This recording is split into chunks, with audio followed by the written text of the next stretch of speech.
शहरातील जुळ्या तलावांच्या मधोमध अनुसूचित जातीची कुटुंबे गेली 30-35 वर्षे राहत आहेत. मात्र स्थानिक प्रशासन अजूनही त्यांना मूलभूत सुविधा देण्यात अपयशी ठरले आहेत.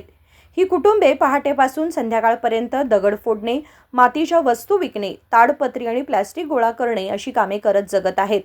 झोपड्यांमध्ये वर्षानुवर्षे राहत असलेल्या या कुटुंबांना आजही प्यायला शुद्ध पाणी मिळत नाही, वीज सुविधा नाही आणि रोज अंधारातच जीवन व्यतीत करावं लागतं. ವರ್ಷದದ್ರಿಗೆ ಮಳೆಗ ಗಾಳ್ಯಾಗ ಜೋಪಡಿಗೆ ಇದ್ದೆವು, ಜೋಪಡಿಗೆ ಮಾಡ್ತೇವು.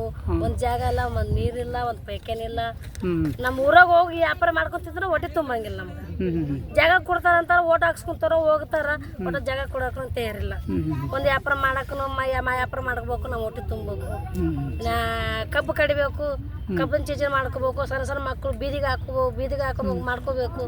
ಏನು ಬಚ್ಚಲಿಲ್ಲ, ಏನಿಲ್ಲ. ಇಷ್ಟು ವರ್ಷದ್ರೆ ಕೊಡ್ತಾರ, ಒಂದು ವರ್ಷ ಕೊಡ್ತಾರೆ, 2 ವರ್ಷ ಕೊಡ್ತಾರೆ, ಇನ್ನೂ ಜಾಗನಿಗೆ ಬರಂಗಿಲ್ಲ, ಅವು ಏನೂ ಬರೋದಿಲ್ಲ. ಅಲ್ಲ, ಎಷ್ಟು ವರ್ಷ ಇತ್ತು ನೀವು ಇದ್ದಿಲ್ಲಿ? ಸಿಪ್ಪದ 50 ವರ್ಷ ಒಂದು ಆಯ್ತು ನೋಡ್ರಿ ಇದ್ದು. ನಾವು ಏನು ಕೆಲಸ ಮಾಡ್ತೀರಿ ನೀವು?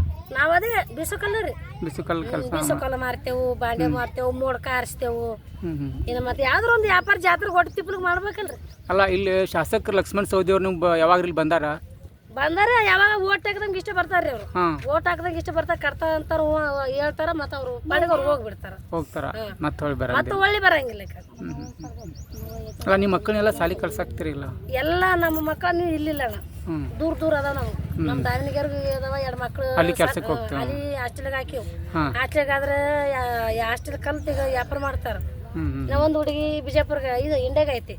ಇವೆಲ್ಲ ಹೋಗ್ತಾವ ಸಣ್ಣ ಸಣ್ಣ, ಅದು ಯಾವಾಗ ಒಂದ್ಸಲ ಹೋದ್ರೆ ಓದ್ತಾ ಇಲ್ಲದ್ರಿ. ಹೋಗಿ ಊರಾಗ ವ್ಯಾಪಾರ ಮಾಡ್ಕೊಂಡು ಹೋಗತ್ತ ನಮ್ಗೆ ಹತ್ತಿರಂಗ. ಅಲ್ಲ, ರೇಷನ್ ಅದು ಬರ್ತದ? ರೇಷನ್ ಬರ್ತದ್ರಿ, ಅದೇ 10 ಕಿಲೋವು, 5 ಕಿಲೋವು. ಅದು ಎಲ್ಲಿ ಒಟ್ಟಿಗೆ ಹತ್ತಬೇಕ್ರಿ ನಮ್ಮ ಬಡವ್ರಿಗೆ. ಈಗ 2,000 ರೂಪಾಯಿ ಬರಾಕ್ತತಿ. 2,000 ರೂಪಾಯಿ ಬರ್ತಾವ. ಈಗ ಬರ್ತಾ ಇನ್ನೊಂದು ಸ್ವಲ್ಪ ಹೋಗ್ತಾವ, ಖರ್ಚಾಗಿ ಬಿಡ್ತಾವ. ಮತ್ತ ಮುಂದಕ್ಕೆ ಎಲ್ಲ ಓಟ್ ಹಾಕ್ಸ್ಕೊಂತಾರ, ಅದು ಕಟ್ತೀವಿ, ಇದು ಕಟ್ತಕ್ಕ ತಯಾರಿಲ್ಲ. ನಾವು ಹೋಗಿ ಮನೆಗೆ ಹೋಗ್ಕೊಳಕ್ಕೂ ತಯಾರಿಲ್ಲ. ನಾವು ನಿಮ್ಮ ಹೆಸರು? ನಮ್ಮ ಹೆಸರು ಶಾಂತಬಾಯಿ. ನಮ್ಮ ಮಕ್ಕಳು ಸಾಲಿ ಕಲ್ತಿಲ್ಲ, ನಾವು ಸಾಲಿ ಕಲ್ತಿಲ್ಲಪ್ಪ, ಬರೀ ಹಬ್ಬಾಟ ಓದ್ತಿರ್ತೀವಿ. ಯಾನಾರ ಬಗ್ಗೆ ಹೇಳಿದ್ರೆ ಹೋಗ್ತೀವಿ, ಬರ್ತೀವಿ. ಇದು ಒಂದ ಕಾಣದೈತ್ರಿ. ನಿಮ್ಮ ಹೆಸರು? ನನ್ನ ಹೆಸರು ನಾಗಮ್ಮ ರೀ. ಅಲ್ಲಿ ಇದ್ದು ಒಂದು 30-35 ವರ್ಷ ಆದ್ರಲ್ಲ, ಇಲ್ಲಿ ಜೋಪಡಿ ಪಟ್ಟೆ ಹಾಕಿ 30-35 ವರ್ಷ ಆದ್ರೂ ರೀ ನಮ್ಗೇನು ಮನಿನೂ ಕೊಟ್ಟಿಲ್ರಿ, ಒಂದು ಕುಡ್ಲಿಕ್ಕೆ ನೀರು ಇಲ್ಲ. ಹಿಂಗಾಗಿರಿ ನಮ್ಗೇನು ಅಲ್ಲಿ ಏನು ಉಳಿಸ್ಲಕ್ಕೆ ಹಚ್ಚಾರ್ರಿ, ಅಲ್ಲೇ ಅದೀವಿ ನಾವು. ಅಲ್ಲ, ಇದು ಇಲ್ಲಿ ಸ್ಥಳೀಯ ಶಾಸಕರಿಗೆ ತಿಳಿಸಿರೇನ? ಎಲ್ಲರಿಗೂ ತಿಳಿಸಿರಿ, MLA ತಿಳಿಸಿರಿ.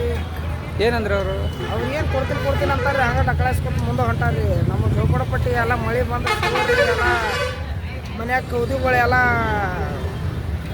ನೀರು ಎಲ್ಲ ಮನ್ಯಾಗ ಜೋಪಡಪಟ್ಟಿ ಎಲ್ಲ ಕರೆಂಟ್ ಅದ ಮನೆಯೊಳಗೆ? ಒಟ್ಟ ಕರೆಂಟ್ ಏನೂ ಇಲ್ಲ. ಕುಡಿಯೋ ನೀರಿಂದ? ಕುಡಿಯೋ ನೀರು ವ್ಯವಸ್ಥೆ ಇಲ್ಲ ರೀ ಸರ್. ಎಷ್ಟು ನಿಮ್ಮ ಮಕ್ಕಳೆಲ್ಲ ಶಾಲೆಗೆ ಹೋಗ್ತಾರೆ ಇಲ್ಲ?